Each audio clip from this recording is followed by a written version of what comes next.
Bonjour à toutes et à tous et bienvenue dans cette nouvelle aventure de Nouvel Élan. Un petit moment s'est écoulé depuis qu'on s'est parlé la dernière fois et il s'en est passé des choses. Alors avant de rentrer dans le vif de ce sujet, on va faire un rapide rattrapage de tout ce qui s'est passé depuis un an. Attention, c'est parti!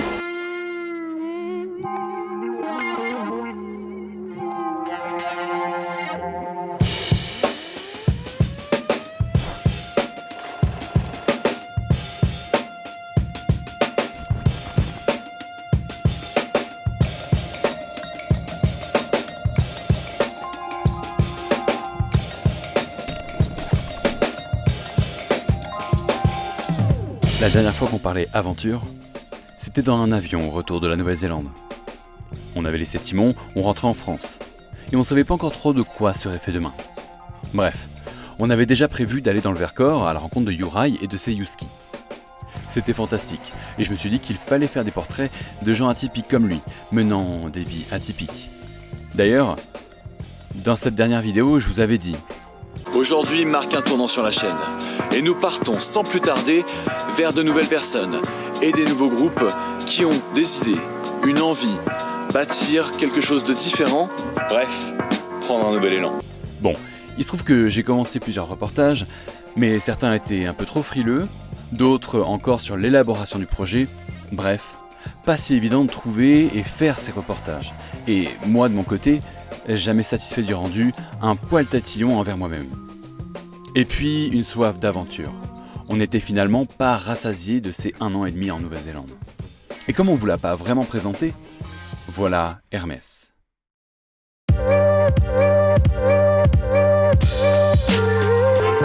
Un Mercedes 410D de 92. À l'intérieur, plus d'espace que Timon. Bon, pas très dur, je sais. Un espace chambre, un coin banquette et une cuisine. Et la possibilité d'être debout. Ouais, je sais, c'est fou.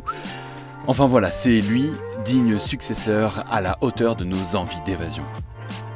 Et attention, Hermès, ça n'a rien à voir avec la marque de luxe. Ici on parle bien d'un dieu, celui des voyageurs, le messager et gardien des routes.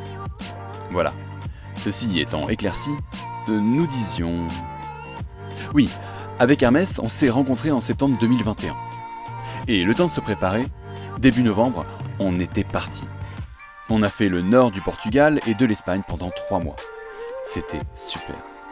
On voyait des petits trucs qui nous allaient pas forcément dans l'aménagement qu'avaient fait les précédents proprios d'Hermès. Mais bon, on avait la liberté au bout des doigts. Et puis on a décidé au gré des rencontres et des retrouvailles de se poser à Barcelone pendant 6 mois. Une vie plutôt classique, même si très dépaysante pour autant. On a fait une colloque de ouf. C'était parfait.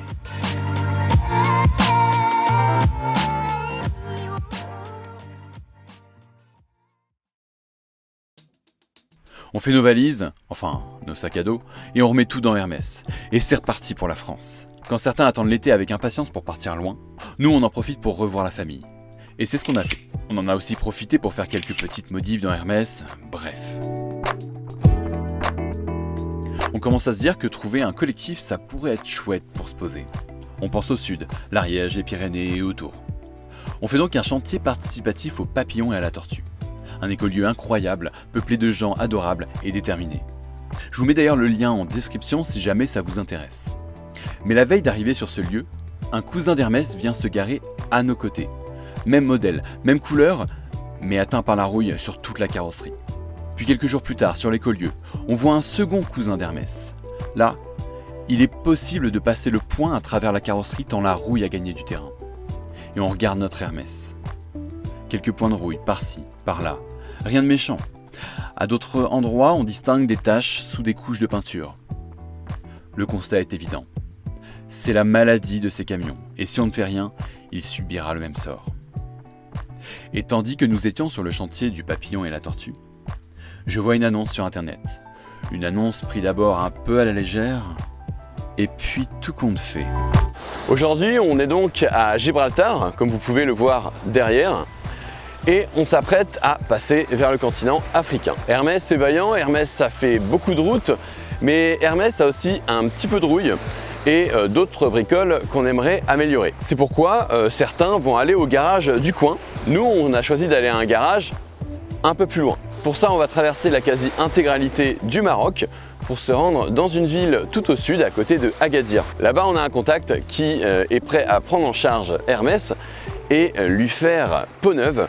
Alors l'idée de ce voyage, c'est de vous faire suivre cette aventure jusqu'au garagiste, puis de remonter tranquillement le pays en espérant faire de belles rencontres et voir de somptueux paysages. Bref, trêve de bavardage, je pense que maintenant, c'est parti.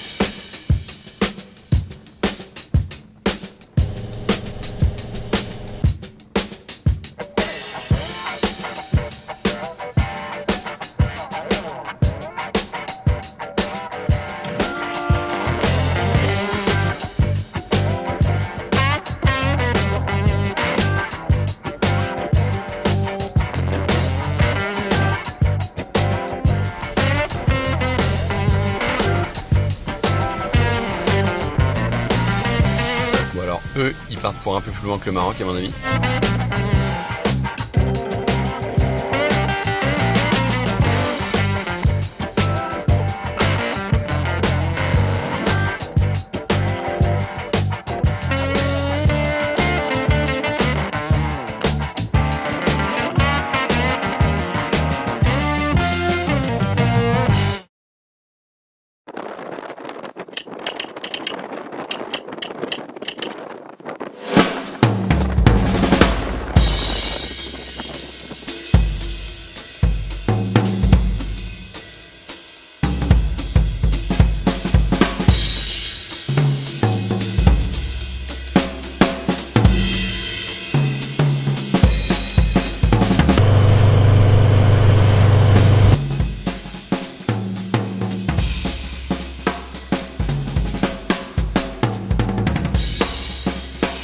Pour comprendre ce choix d'aller si loin pour faire des réparations, il y a quelque chose à prendre en compte. Déjà, la première raison assez connue, c'est qu'au Maroc, effectivement, la main-d'œuvre est beaucoup moins chère qu'en France et en Europe de manière générale. Une deuxième chose auquel on ne s'attendait pas, en tout cas pas à ce point-là, c'est que des Hermès, ici c'est monnaie courante. Et je dirais que c'est peut-être l'un des véhicules qu'on a le plus croisé jusqu'ici. Des Mercedes comme Hermès, il y en a partout. Autant dire que chaque pièce est trouvable facilement et donc on n'a pas le problème de se fournir là-dessus. Voilà ce qui explique comment deux nomades, ayant l'habitude de se déplacer au ralenti, se motivent à parcourir plus de 2400 km en 8 jours, avec un bolide atteignant parfois les 90 km/h. Destination, Tafraout. Objectif, faire d'Hermès un dieu de la route. On espère que tout ce chemin en vaudra la peine, que les mécaniciens sauront s'occuper de lui.